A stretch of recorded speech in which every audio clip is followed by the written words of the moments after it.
What's up, everybody? So, we hear a lot about how Democrats have a very small chance to retake the Senate this November, and how Republicans just have a huge advantage this year. And it looks like Democrats, they'll keep the House. The race for president, who the hell knows? But when it comes to the Senate, Republicans will maintain control.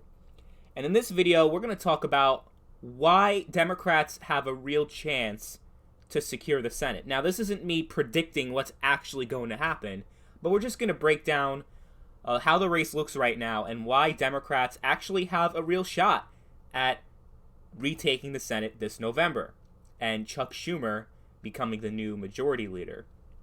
Okay, so this is the current makeup, and it's pretty consistent with a lot of the other polling. So this is the 2020 consensus, which is pretty much an aggregate of all the polls and all the forecasts.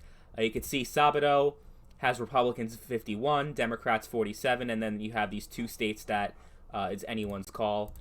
Cook, similar situation. Republicans have a pretty good advantage as well. They could easily just take North Carolina.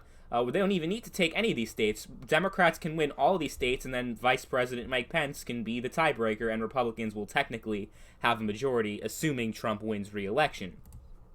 Inside election has another similar thing where Republicans also have a pretty good advantage, 51, 46, and then three states that are up for grabs. Politico, also Republicans have a good advantage. So we're just going to look at it this way. Democrats do have an uphill battle this November when it comes to retaking the Senate, but it's very much possible. The Senate is definitely in play this November. And I'm going to explain why. So we have these states. I mean, these are really the five states that you have to look for. Arizona, Colorado, Maine, North Carolina, and also Alabama. Alabama is crucial for Democrats to maintain, to gain control of the Senate this November, because it really is their most realistic path. Okay, so let's say, because this is why. Let's say Democrats win all of these states.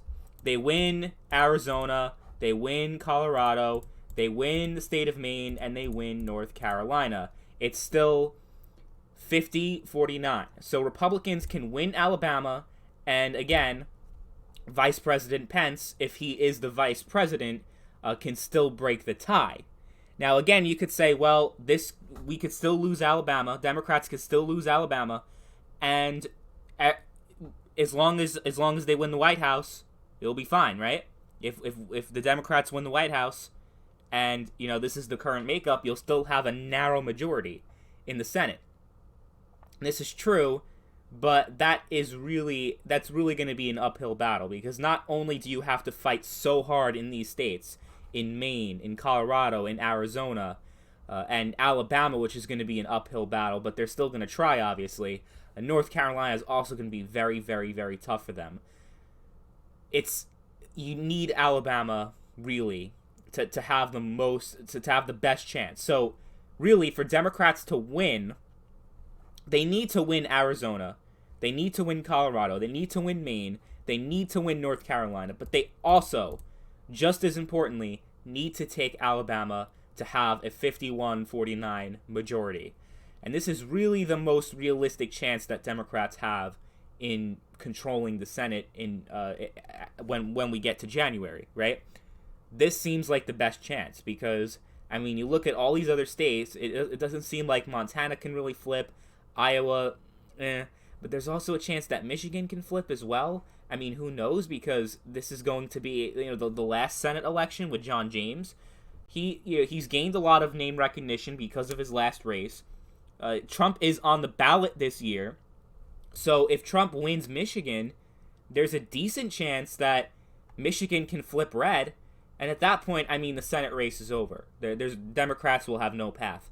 But there's a chance that the Democrats can turn around and flip Iowa. They could possibly flip Kansas, but I don't think that's going to really happen. But they need Alabama. So how do they win Alabama is a good question. Well, right now you have a bit of a civil war in the GOP in Alabama right now, where you have you have Doug Jones, the Democrat, who is running for re-election. He won that special election. I'm sure we all know what happened with that, because Roy Moore was the Republican nominee, and there were a lot of allegations of him pretty much committing sexual assault against minors when he was in his 30s. So, and that was still a close election. So, Roy Moore is out of it. There's a runoff election between Jeff Sessions and another gentleman. I forget his name.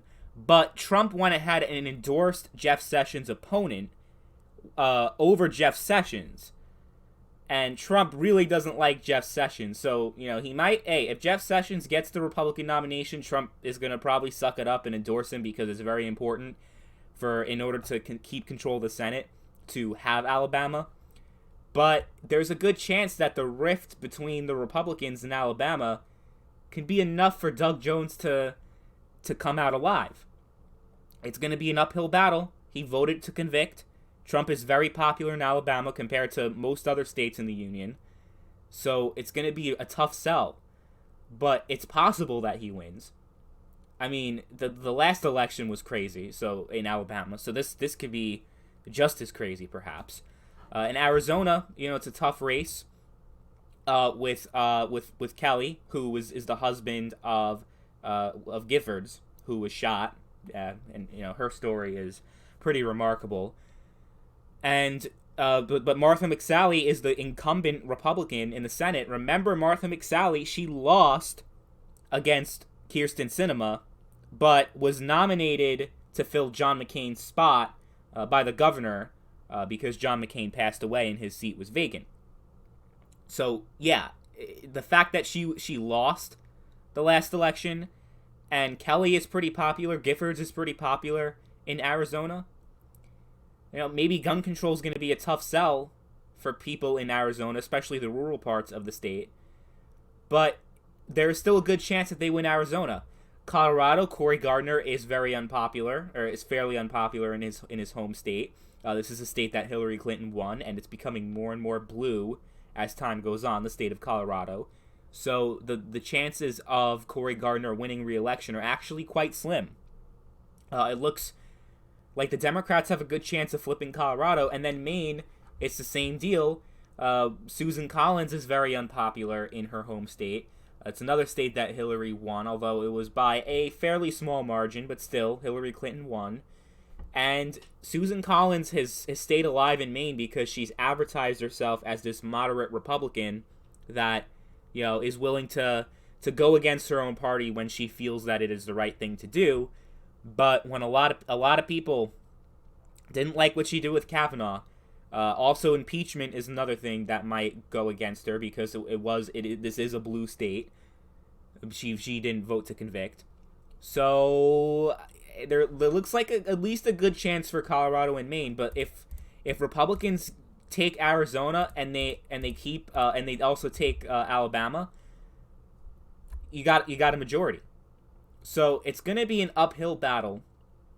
Democrats got to do whatever they got to do to mobilize. I know it's going to be very tough because they're going to focus on the presidential election. They had a lot more room to work with last time around, although they had a huge disadvantage last time as well. And they did have a bit of a blue wave with the House. But this is how it looks right now. Democrats winning the House, winning the Senate. This is their path. This is their path. Is to take Arizona, take Colorado, take Maine, and then also take Alabama, so they have a comfortable majority. Now, they could lose Alabama, but win the presidency, and they'll have that narrowest of narrow majority, because it would depend on the vice president breaking 50-50 ties. And, it's going to be pretty hard to have that, but this is definitely their best chance.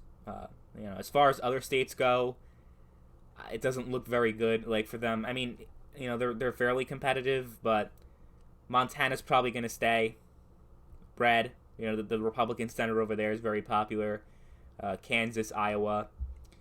But Colorado looks pretty good. John Hickenlooper, remember, is the governor, former governor. And he was a very popular governor at his time. So, it's realistic enough that they can accomplish this. But again, it's going to be very tough. So they got to do what they got to do if they're really thinking about taking the Senate. Because let's say, even if they do, let's say Joe Biden wins, but if the Republicans, if Mitch McConnell's still in charge of the Senate,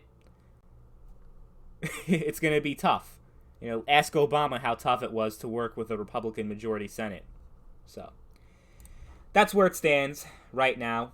Let me know what you guys think about how the race is looking. I know coronavirus and all this stuff is definitely messing everything up right now, but this isn't really an official prediction of what I think is going to happen, but this is what Democrats need if they expect to actually take the House in November, or to take the Senate. Why do I keep confusing that? To take the Senate in November, they need their best chance is getting that very slim 51-49 majority. So, anyway, thank you guys for watching, and I'll catch you all later. Bye.